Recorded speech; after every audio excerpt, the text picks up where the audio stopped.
Hey buddy, watch this. Hello, Regis Kilbin is the name, and Hearthstone is the game, and this is part 8 of my Journey to Unguro card review. This time around, I think I have 6 new cards to discuss, including the brand new Hunter Legendary Quest, which looks like it's going to do some pretty crazy stuff. So let's go ahead and jump into these cards, because I'm very excited to talk about them. And we'll go ahead and start off with that quest.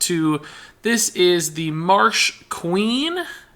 The quest requires you to play 7 one-cost minions, and if you complete that, you will get a reward, a card called Queen Carnasa, and you can see right there on the right side of your screen, Queen Carnasa.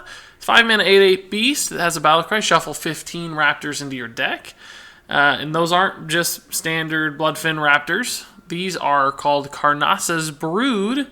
They're sort of super raptors, and you'll see that card there below. They are 3/2 1-mana minions, which is actually awesome in its own right, but they also draw you a card. So essentially you're going to stuff your deck with all these little raptors, and anytime you draw one, it would seem like a pretty bad thing to continue getting weak 1-mana cards over and over again instead of like really valuable stuff. But instead, you actually just get to cycle them. They're cycles that also deposit a big body.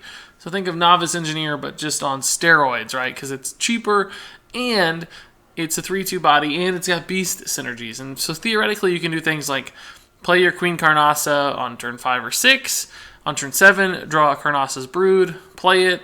You get another Carnasa's Brood, play it. You get another one, play it. You get another one, play it. And, essentially 15 cards is enough that often you're going to only have 20, 25 cards in your deck when you complete this quest if you build your deck in a certain specific way. There's like a 75% chance you're going to draw a Brood on any given turn, and that's going to increase as you move through your deck farther and farther. So it's just adding really consistent, cheap cycle to your deck, which is generally a very good thing, particularly when they're playable minions that stick to the board, that do things that have an impact, as these little raptors are wont to do.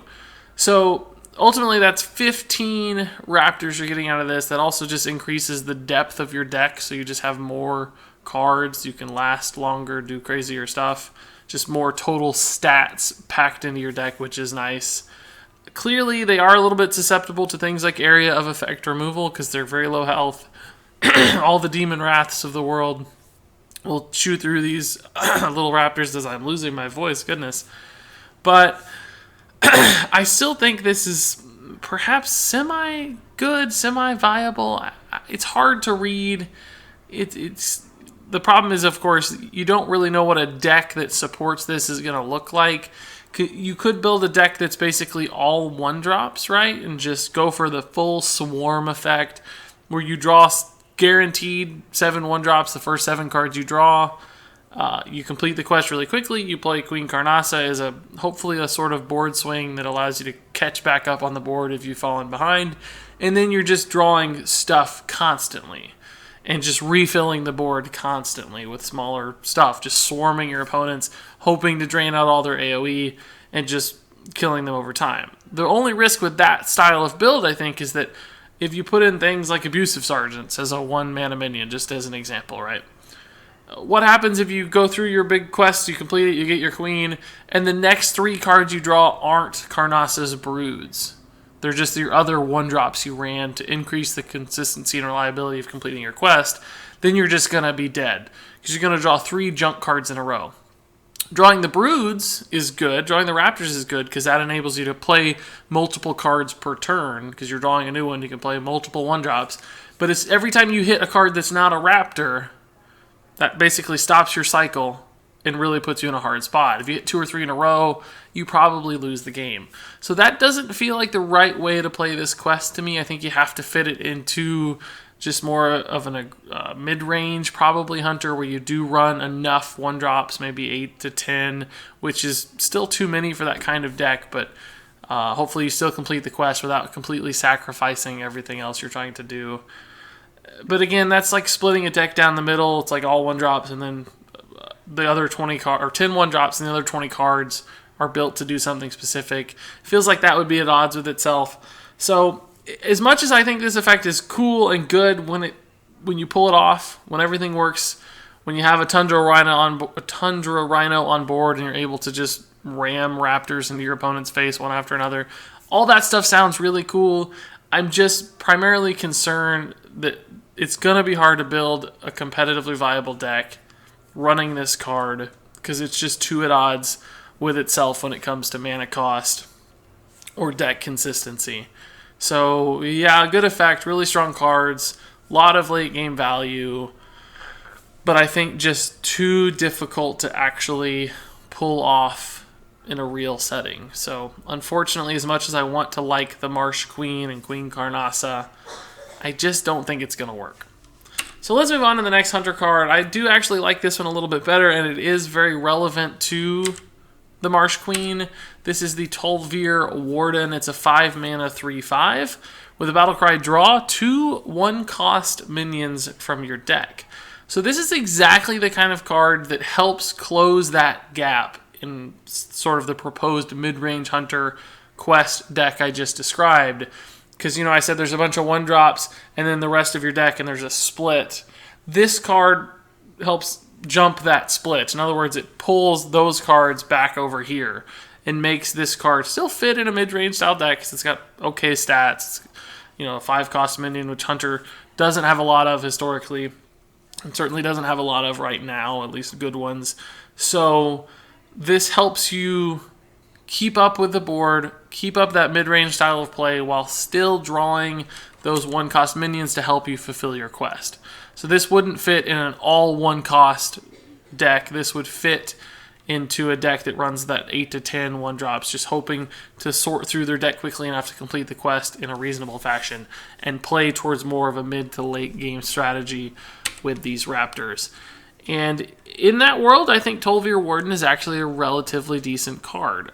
Any other Hunter deck, I don't think this guy sees a lot of play. You're giving up quite a bit of stats for a 5-drop here. It just dies to all the other 5/5 minions out there that are so common. And drawing 2 1-cost minions, although that's a nice deck thinning effect. I mean, it increases the likelihood that you draw something higher cost in the future. You get the Kill Command, you get the Savannah Highmane, whatever it might be. It still just doesn't do enough active on the board to keep up and actually contribute. And it's worse than just draw 2 cards, or perhaps even worse than just draw 1 card. So, because 1-drops just don't make a big enough impact usually. So, I don't know. It's cool. Certainly in the Marsh Queen.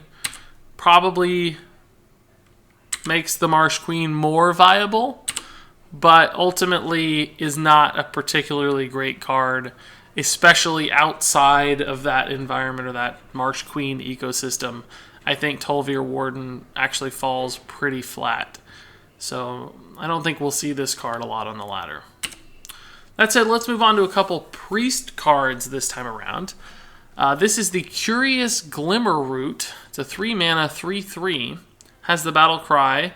Look at 3 cards. So this will be like a Discover effect. 3 cards will pop up. If you guess which one started in your opponent's deck, you'll get a copy of that card added to your hand. So let's say you're playing a Pirate Warrior and 3 cards pop up, right? It would be 3 cards, I guess, that are playable by Pirate Warrior probably. So it would be Warrior cards and neutral minions. You might see, for instance, Emperor Thaurissan and, Cthulhu's Chosen and Fiery War Axe. And you're going to say, which one of these is this guy running? It's going to be Fiery War Axe, obviously, in that scenario. And you're going to get a Fiery War Axe added to your hand. And most of the time, I actually think it's going to be rather easy to predict what your opponents are running. There are going to be those situations with decks you don't know, or just options that are kind of close, like maybe it's Arcanite Reaper and King's Defender or something, right? Like 2 weapons. Is this a Control Warrior? Is this I guess a Control Warrior wouldn't run our King's Defender anyway. I'm having trouble thinking of another weapon. Let's just say it's Arcanite Reaper and Fiery War Axe.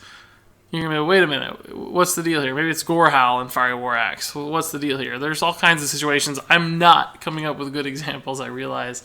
But there could be situations where it's actually a little bit tough to tell.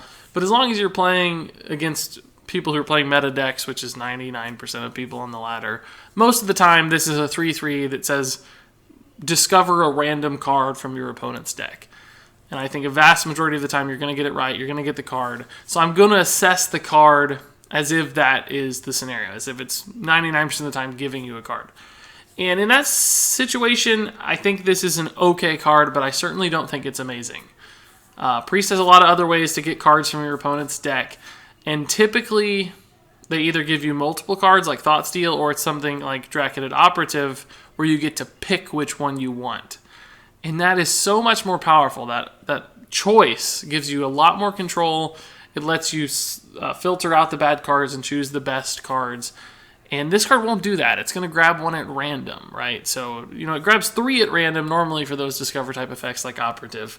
And that means that you're more likely to get something good. This one could just give you absolute junk. It could give you Shield Slam against a Control Warrior, even if you're a class that doesn't have armor. That's just a dead card.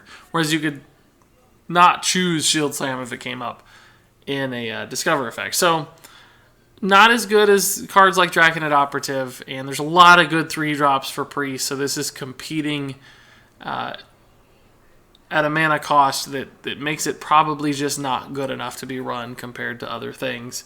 So I don't think this is a fundamentally bad card by any means. It's okay.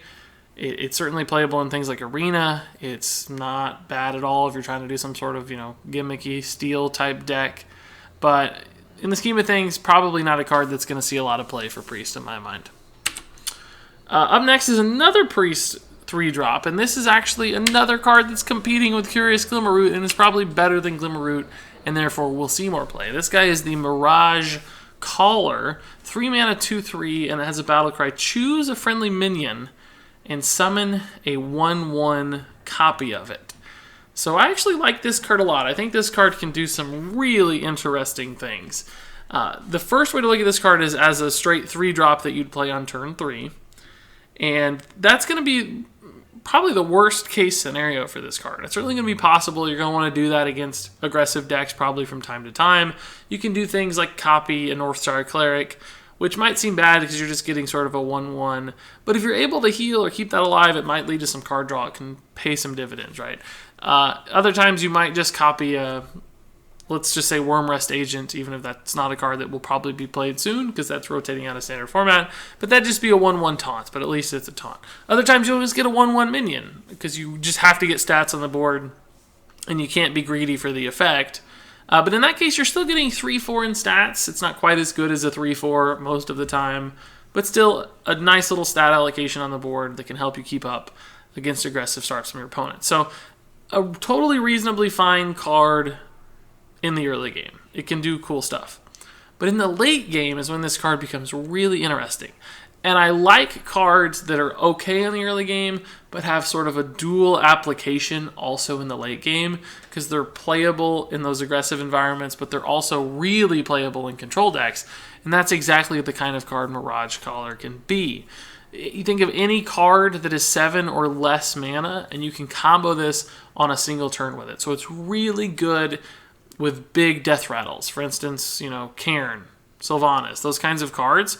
You can just play all at once, both, and get yourself a second Cairn that's going to turn into a 4/5 when it dies. You can get yourself a Sylvanas that steals a minion. She's rotating out, of course, but still a great example. Any good big death rattle. And it's also worth noting that Priest is getting some good early death rattle minions. So this works really nicely with those early death rattle minions too, simply because it's going to double those death rattle effects and just give you that value quicker and more regularly than you'd get otherwise. So I think this card's really good in death rattle decks. It's good in crazy combo decks where you try to get 2 Prophet Valens or something, right? It's just a neat little card that has a nice effect, and it can be very, very strong.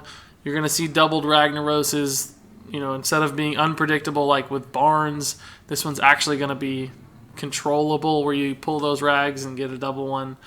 Now, clearly you can't do that in a single turn, but you stick rag to the board sometimes. So Mirage Caller feels like a very strong card to me. I think this will be run not only in Death Rattle Priest, but I certainly think it'll be experimented with across a variety of Priest decks. Maybe it wouldn't fit in Dragon Priest as we understand it today, but still a very strong playable card in my mind. So let's move on to 2 neutral cards. The first of which is the Glacial Shard, a 1-mana 2/1 elemental, and it has a battle cry, freeze an enemy. And there's not much to this card. It's pretty simple, but I actually think it's really, really good. It's not going to be great outside of elemental decks because it's just too weak. It's a freezing potion with a tiny body attached. It's just not going to do enough. But in elemental decks, I think this is exactly the kind of card you're going to want to fill out your deck list with. In other words, with elemental decks, because of the way their effect works, where if you play an elemental the previous turn, you get some kind of big fancy effect the following turn, you're going to want to have really low-cost, flexible elementals that you can play out. So you've got like, a big 5-drop you want to play, but it wasn't an elemental. You're setting up for your turn 7 elemental, so you want to slot this in to complete your 6 mana, get the elemental activation, and then you've got your big 7 mana elemental ready to go. Cards like this enable that. They allow you to do that. There's a couple cheap elementals we've seen so far, and I actually like this one better than the Firefly elemental because this one also provides you with some tempo on the board because it slows down your opponents, it steals initiative, can deny a minion from attacking, and often you need a little bit of time to get those elementals to work because it's basically a stall effect, right? You're stalling until this cool effect happens. And this just helps you stall. It helps you buy that time. It helps you set up that big giant Ozruk taunt elemental that you're looking for. It helps you set up the, can't think of the name, but the new 7-mana 4/4 Shaman taunt summoning card, right? It helps you do those things without losing the game in the process, without dying. So I think this will be a nice little inclusion in elemental decks. Strong little card. It can also lock down weapons from your opponent for a turn or two. It can just do some cool stuff, and doesn't have to be mage for additional freeze synergies or anything like that. Any deck that has elementals and wants flexible cards, whether they have to play it on turn 1 to stop some pirates, or whether it's just setting up that big elemental, I think Glacial Shard is a pretty good fit. I think this card will see some play in an elemental environment. So let's move on to the last card in this review. This is the 7-mana Volcanosaur. Volcanosaur? I don't know how you say that. Volcanosaur, I guess. It's pretty simple. This guy's got a volcano for a mouth, apparently, or he's a volcano dragon. I don't know. But he's a 5/6 beast, and his battle cry is adapt, and then adapt again. So you get to adapt twice with this guy, which is really intriguing. So from a stat level, obviously understated for a 7-drop, but you can make up for that with the adapts. You could, for instance, get +1/+1 twice. That would make this a 7/8, which is okay statted for a 7-drop, not anything amazing, but that's not the most exciting adapt options, right? The most exciting ones are doing things like stealth and then Wind Fury, or stealth and Divine Shield, or stealth and +3 attack. You can set up whatever you want, basically, as long as you get the right choices. You could do taunt and can't be targeted by spells or hero power for a really nice big taunt that just shuts out your opponent. There's all kinds of neat little interesting combos as you start to think about it. Can't be attacked by spells or hero powers, and Wind Fury to set up a big kill next turn with some damage buffs you've got in hand with Cold Bloods or whatever. There's all kinds of ways to make this work. So, usually we don't see vanilla cards that are played a ton, but this might make the cut, particularly if you're looking for beast synergies with like Druid or Hunter. I think this card's kind of okay, even if it's just a 5/9 Divine Shield. Like, that's an awesome card for 7 mana. That can do a lot. Now, the only downside, of course, is that it's a little slow. It's costly at 7 mana, so it doesn't do anything instant to the board. So there's going to be times where you just play it out and it's just a dead card. But things like Taunt help make this more consistent and force your opponents through it when you play it. So it's not disastrously slow in those instances. It could be something like an Ancient of War, for instance, or close to an Ancient of War at the same cost.